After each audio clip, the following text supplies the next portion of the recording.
Ya, 101,1 Radio Smart FM Makassar. Halo, apa kabar Anda hari ini ya, Smart Listener? Dan untuk hari ini, semoga Anda juga semangat ya untuk mengerjakan segala tugas-tugas Anda di hari ini. Dan ya, hari ini kita senang banget ya, kita kedatangan tamu spesial di studio. Dan kalau Anda nih ya, Smart Listeners, dulu tuh pernah dengar lagu Rindu ya, pasti ini sudah familiar banget ya dengan tamu spesial saya hari ini. Langsung aja kita bersama dengan Mbak Frida Luciana. Selamat pagi, halo apa kabar Mbak Frida? Selamat pagi, alhamdulillah tetap semangat walaupun kena banjir. Iya. Ini ini udah berapa tahun nih baru ke Makassar lagi nih Mbak Frida? Waduh, terakhir saya ke Makassar tuh saya diundang jadi moderator ada seminar nasional gitu. Itu tuh sebelum pandemi ya. Berarti kalau sebelum pandemi kayaknya kalau saya nggak salah sekitar 2019 gitulah. Bayangin 2019 berarti sekarang udah 2023, berarti sudah sekitar 4 tahunan yang lalu ya. Jadi sangat berkesan bisa kembali lagi ke Makassar dan ya. disambut dengan hujan dan banjir. Jadi pengalaman. Iya ya kan? Kan saya dengar katanya juga pengalaman pertama Makassar kebanjiran di kotanya ya. Jadi ketika hari yang bersejarah untuk Makassar, Frida Luciana hadir di sini. Bisa hadir di sini ya, bisa menyaksikan langsung Iya gitu dong, ya. iya. Bisa cerita nanti kalau Betul, sampai ke bisa Jakarta cerita, lagi ya. bisa cerita.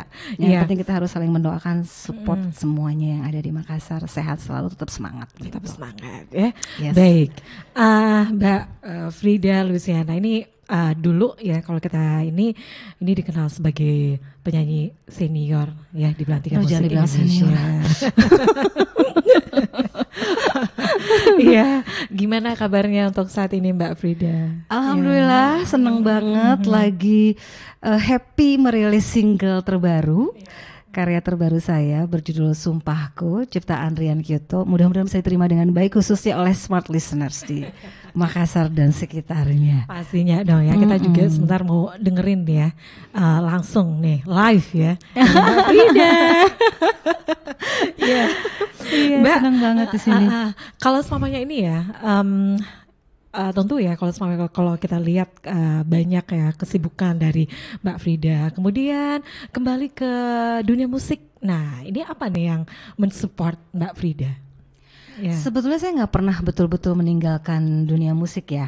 Tapi mungkin intensitasnya yang ada beberapa masa di mana sangat berkurang gitu karena saya menyesuaikan dengan jadwal tanggung jawab kerja saya di kantor. Kemudian juga saya juga sempat harus meninggalkan tanah air untuk menimba ilmu karena saya ketika itu dapat beasiswa S2 di Australia.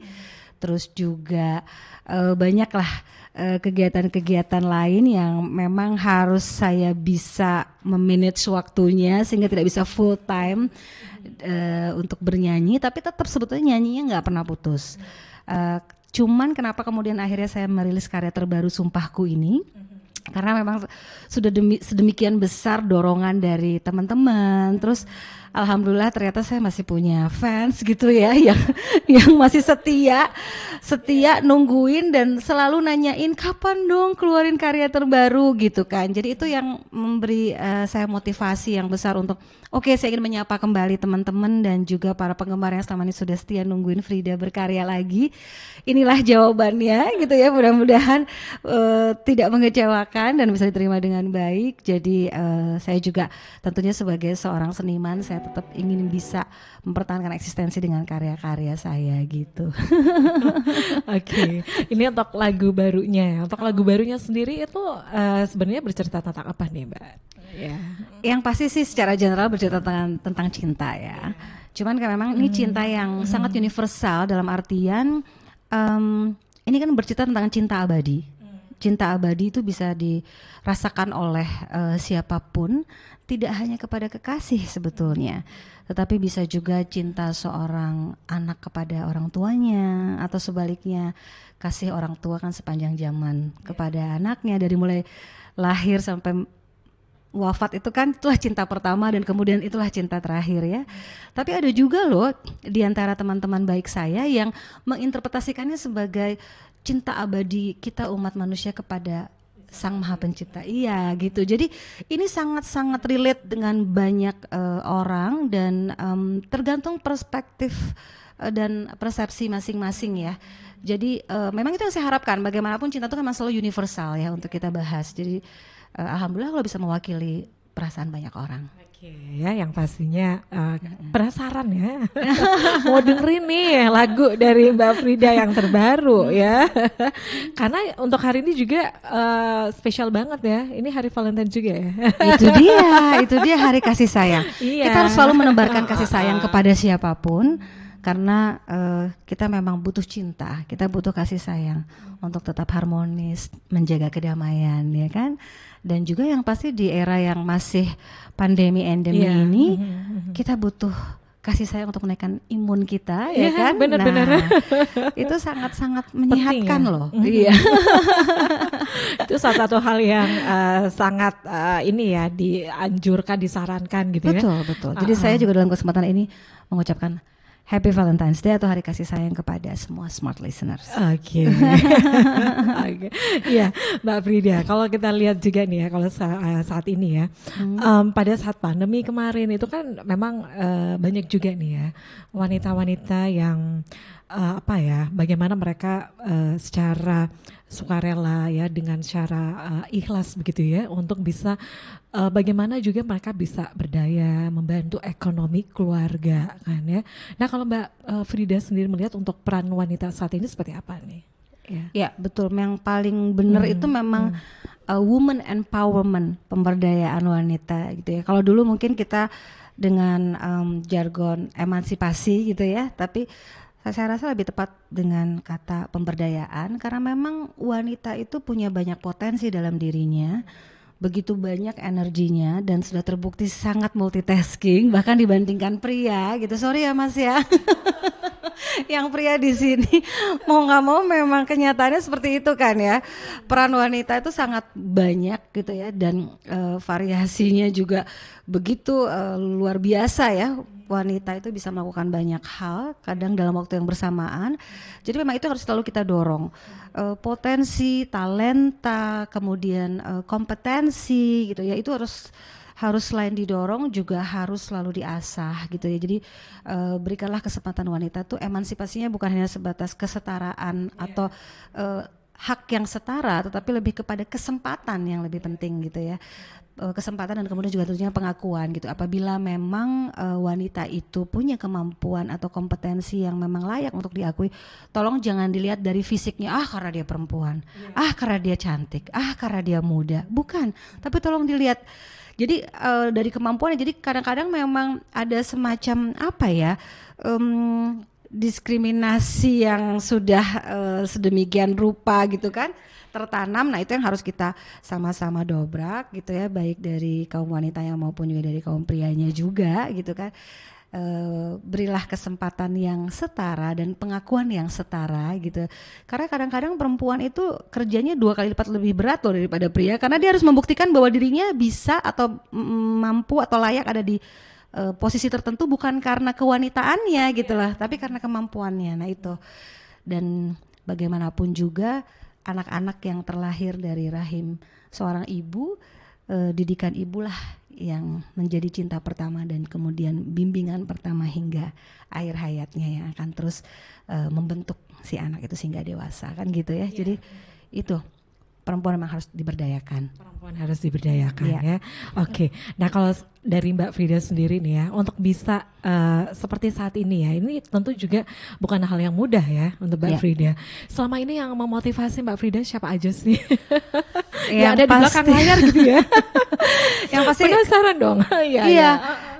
Yang pasti sama, saya rasa tidak hanya saya tapi smart listeners juga ya. Yang terpenting kan inner circle kita ya. Jadi kita punya life support system yang harus kita jaga, yang terkuat, dan pastinya our biggest supporter itu adalah keluarga kita sendiri kan gitu ya. Jadi orang-orang terdekat di lingkungan rumah kita lah yang pertama yang banyak mendukung saya tentunya, dari mulai orang tua, kemudian kalau sudah berkeluarga tentunya dari pasangan ya gitu. Kalau sudah punya anak tentunya dari anak gitu, dan kemudian kita juga pasti punya second layer yang terdekat dengan kita, para sahabat, para kerabat gitu kan. Jadi kita harus selalu punya itu sih. Kita punya lapisan-lapisan yang itu akan menguatkan kita dalam setiap situasi dan suasana. Dan itu biasanya endless support, ya kan? Tidak hanya sesaat atau temporary sifatnya. Oke, jadi supportnya terus gitu ya diberikan. Berkesinambungan. Dan berkelanjutan. Bahasa udah kayak GBHN ya. Oke, ya. Tentu ini juga menjadi apa ya? Mau dong untuk tips ya dari Mbak Frida ya, untuk apa ya, membangun karir, kemudian awalnya menjadi apa ya, penyanyi gitu kan, dan sampai saat ini itu ada juga hal yang lain ya yang bisa dilakukan oleh Mbak Frida. Nah, kira-kira kedepannya apa lagi sih yang ingin dicapai oleh seorang Frida Luciana? Jujur ada satu hal yang saya masih kepingin gitu ya, jadi cita-cita lah gitu ya. Anak kecil kan punya cita-cita ya, orang dewasa boleh dong masih punya cita-cita ya. Saya kepengen sekali bisa ada kesempatan main film, itu saya belum kesampaian. Iya, tapi memang waktunya kan sangat sangat khusus ya. Kalau untuk bisa main film itu kan pasti ada ya durasi waktu yang cukup lama gitu ya untuk bisa terlibat dalam sebuah karya sinema atau gitu. Tapi kan saya karena masih kerja ini kan jadi memang nggak mudah gitu kan. Jadi makanya masih sebatas cita-cita. Aduh ini ya, siapa tahu saya ada kesempatan. Iya. Dan yang pasti saya ingin terus berkarya sih. Jadi mulai sekarang saya berusaha untuk secara berkala mengeluarkan karya baru, dan alhamdulillah kebetulan materinya sudah ada. Jadi setelah Ya Sumpahku ini pun juga sudah. Jadi tungguin ya nanti karya terbaru Frida berikutnya. Dan jangan lupa disupport juga sama Smart Listeners. Dan sama Smart FM-nya juga dong. Harus jadi puter ya. Harus ya, kalau bisa pas launching itu harus di Smart FM gitu ya. Amin. Oke. Mbak Frida, ini juga ya untuk perempuan-perempuan yang ada di luar sana gitu ya, yang ngefans banget dengan Mbak Frida ya. Ini juga bisa menjadi salah satu hal yang menginspirasi ya untuk untuk perempuan-perempuan untuk bisa juga seperti Mbak Frida gitu ya. Apa sih yang harus mereka lakukan? Yang pertama, kenali dirimu. Ketahui apa bakatmu dan apa minatmu, kemudian pertajam itu gitu. Jadi usahakan jangan terlalu banyak punya mau, karena nanti akhirnya jadi nggak fokus atau jadi nggak optimal hasilnya. Jadi yang penting adalah kenali diri dulu, dan kemudian yakinkan bahwa itu yang memang ingin dipertajam atau ingin ditempuh atau ingin dituju dan dicapai itu tadi ya. Karena kalau enggak kita jadi nggak punya tujuan gitu kan, sifatnya hanya coba-coba atau sifatnya hanya iseng-iseng aja misalnya gitu kan. Tapi yakin nih bahwa kita memang punya kompetensi, kita pasti, saya yakin setiap orang tuh pasti punya bakatnya masing-masing, ya kan, dan punya passionnya masing-masing. Nah, lakukanlah dengan cinta, karena kalau kita lakukan sesuatu itu dengan cinta akan baik hasilnya. Beda. Pekerjaan dilakukan dari hati itu pasti hasilnya pun akan bicara dengan sendirinya, beda dengan yang hanya dikerjakan karena memang kewajiban atau karena keterpaksaan gitu ya. Itu, nah itulah yang tadi ujung-ujungnya juga kembali ke support system kita tadi itu. Mereka semua harus mendukung. Kalau lingkungan kita yang terdekat aja udah nggak mendukung, agak sulit ya. Jadi perlu ada kesepahaman dan kesepakatan gitu. Oke, kita berbagi peran misalnya gitu ya.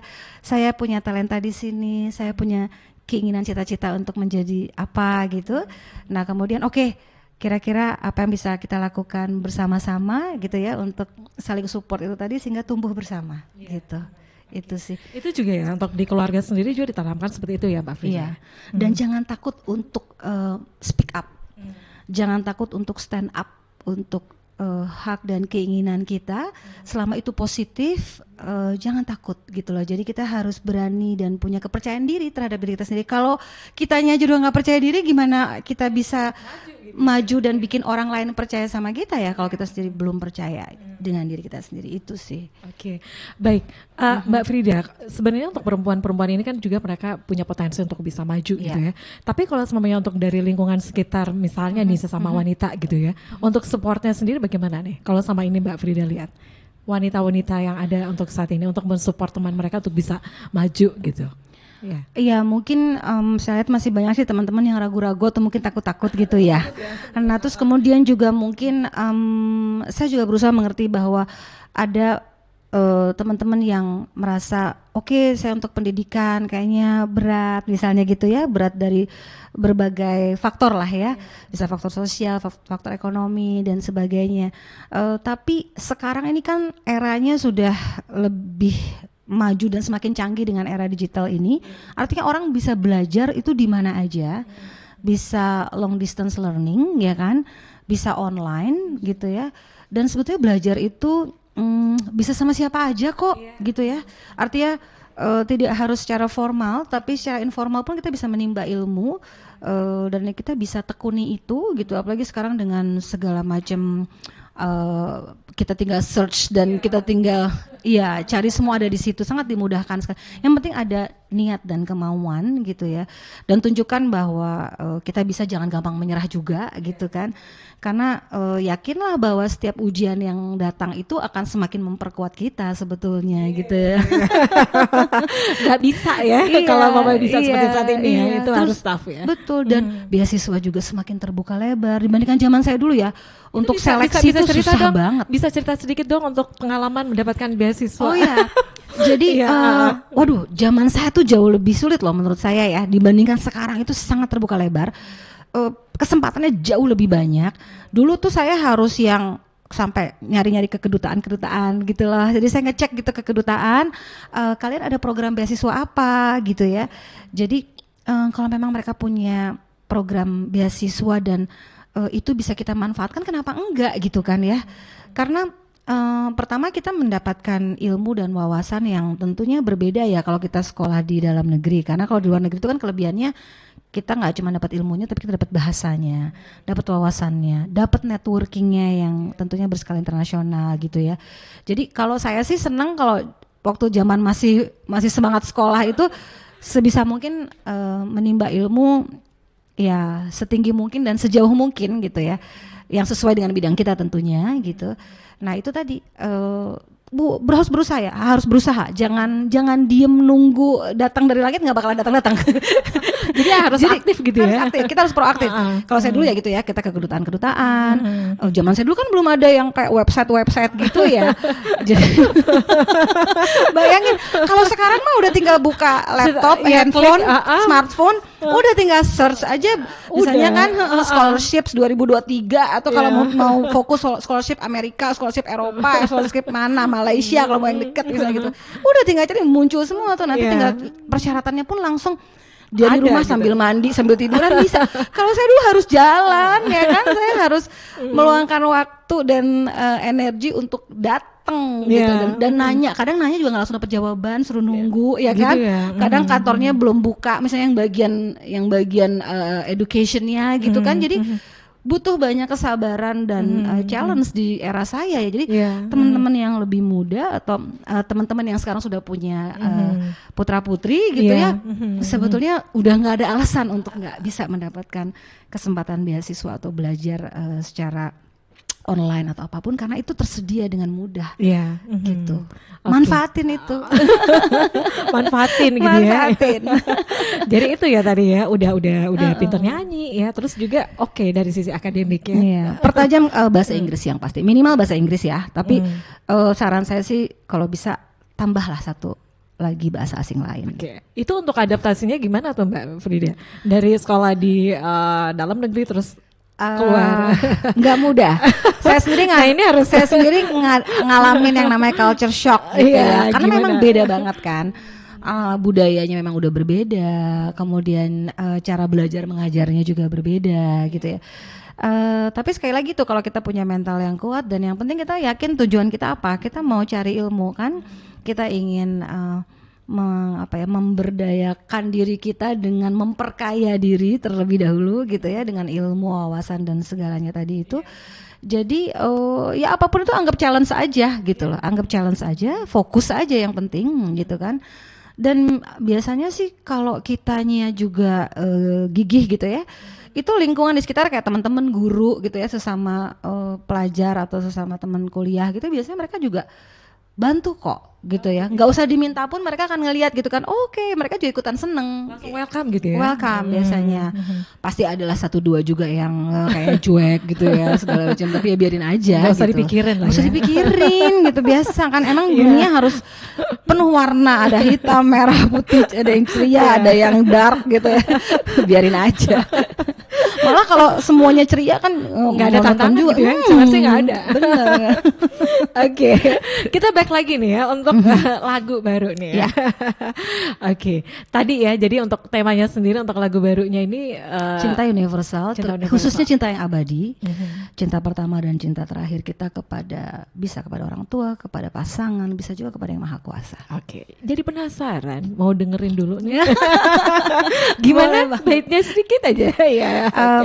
Langsung baitnya atau Raffi aja? Raffi boleh. Raffi aja ya. Ku ingin untuk selamanya, seterusnya hidup denganmu. Gitu. Kalau mau tahu lengkapnya dengerin makanya. Udah ada di Apple Store, Spotify, Joox, Reso, Langit Musik, dan kalau mau pakai soundnya Sumpahku juga ada di TikTok. Terus yang pasti jangan lupa kunjungin YouTube channelnya Frida ya. Itu bisa lihat video liriknya loh. Ya, jadi gitu ya? Kalau mau sambil ngafalin lagu Sumpahku gitu kan, bisa ikutin video liriknya di YouTube channelnya Frida. Jangan lupa subscribe, like, and share, and comment. Yeay. Oke, sukses ya Mbak Frida ya. Makasih banyak. Makasih banyak kalau kesempatannya. Senang banget bisa ketemu dan menyapa smart listener. Sehat selalu, bahagia selalu, jangan lupa. Baik. Ya, smart listener, demikian perbincangan singkat kita ya bersama dengan Mbak Frida Luciana dan saya Mirza Ariati pamit, dan juga ada Mbak Frida di sini. Kami pamit. Sampai jumpa. Sampai ketemu lagi.